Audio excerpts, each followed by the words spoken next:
Match reaction, Manchester United 0, Real Sociedad 1. Tony, I think it's fair to say it was a very subdued atmosphere in Old Trafford tonight. Yeah, well, Queen Elizabeth died today, 96 years of age. Her grandmother served this United Kingdom and around the world really well. The atmosphere, it touched everybody. A game, really, what was nearly called off. And the atmosphere just carried on. We send all our condolences to everybody associated with the Queen. But today, that game, like I say, it should have been called off. It was too late to call off, and the atmosphere carried through, right through that first half. You've seen it. Just never got going at all, both teams. But Sociedad, tactically, they got it right in that first half, and quite a lot of the second half. Kept stopping the game with the fouls. United couldn't get behind them. They didn't look as though they were energetic. The mood from the crowd passed onto the pitch. That's how I've seen it. And Real Sociedad, because of the occasion and the somberness of it all, stopped the game flowing. And their tactics were spot on right through the game. Some changes were made from the Arsenal game in particular. You chose to play Fred in that number 10 role tonight. How do you think that worked out? I saw Fred, looked at it and thought, that's strange. But I looked at him, too many back passes from him, not going forward, not trying to find that cutting pass.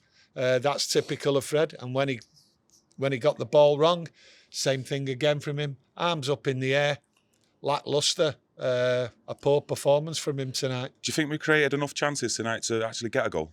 No, I think in total there must have been about 2, maybe 3 shots.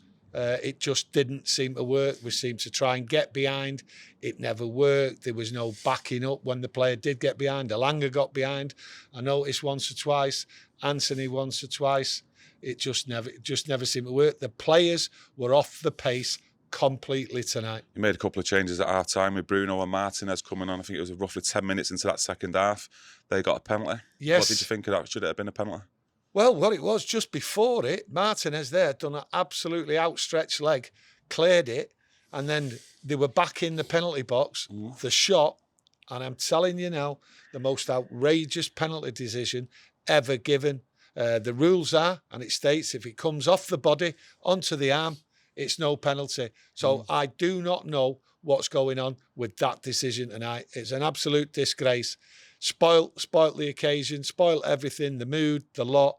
But at the end of the day, I thought a draw was fair. Getting that penalty, United never looked like scoring after it. It's strange because I get the feeling if that was done in the Premier League over a weekend or a midweek, I think that would have been ruled as not a penalty, which, you know, the rules should be the rules no matter what competition you're in. Well, if we was watching that in the Premier League over the weekend and that was given, we'd have no telly left. We'd have just picked it up, smashed it, right, and smashed everything else around us and try to look for that referee in that box wherever he is, officiating, because it's just a disgrace.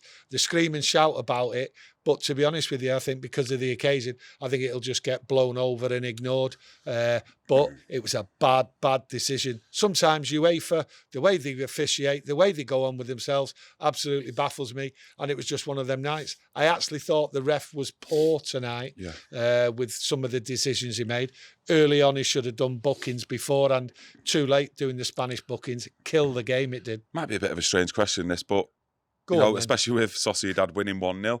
But do you actually think they were a decent team tonight and they deserved that 3 points? No. Yeah. No, if you look at that first half especially, there was no attacking force. They had no intention whatsoever.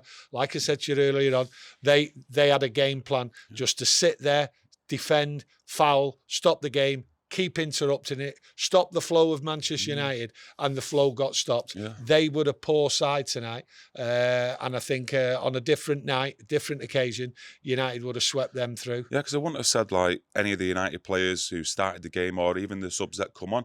I don't think anyone really had a poor game. It was just like that intensity, that spark. There was just something missing from the whole team tonight, wasn't there? And maybe, like you say, with the things that happened around the game today, maybe that had a bit of an impact. Yeah. I think it had a massive impact, to be honest. But like you say, they were just strolling round. There wasn't that intensity. There wasn't that graft. There wasn't the 1-2 looking for the ball, running after it, giving the ball. I thought a lot of the passing, even when Bruno came on, right, to do them killer passes and that, and he did not get into the game with any passes whatsoever. It just the same old from the first half, carried on. Once or twice, they tried to huff and puff, but it didn't work. Players got a ride out today. Some of the players what haven't been in the game, they were given a game. Yeah, they did all right.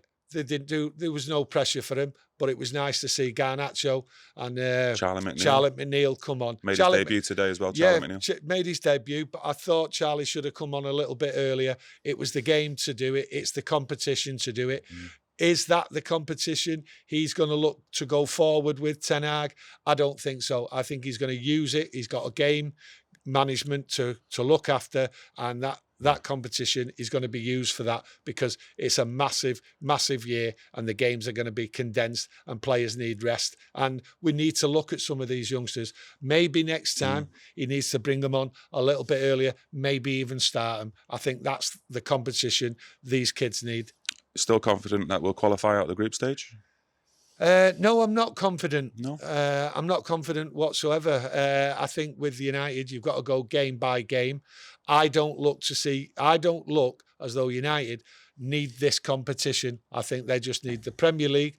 Look at that and just get solid, and then they've got to aim for the top 4. Will they get there? I don't know. But this competition, no, it's not for me. So do you think the Premier League's the priority in the cup competitions we're in? It's just more of a hindrance, or just maybe to try out some of the younger players, isn't it? I don't think it's a hindrance. I think what it is, it'll be a good workout and good game time for some of the players what don't get on regular. Will they go as far? They might go a certain point.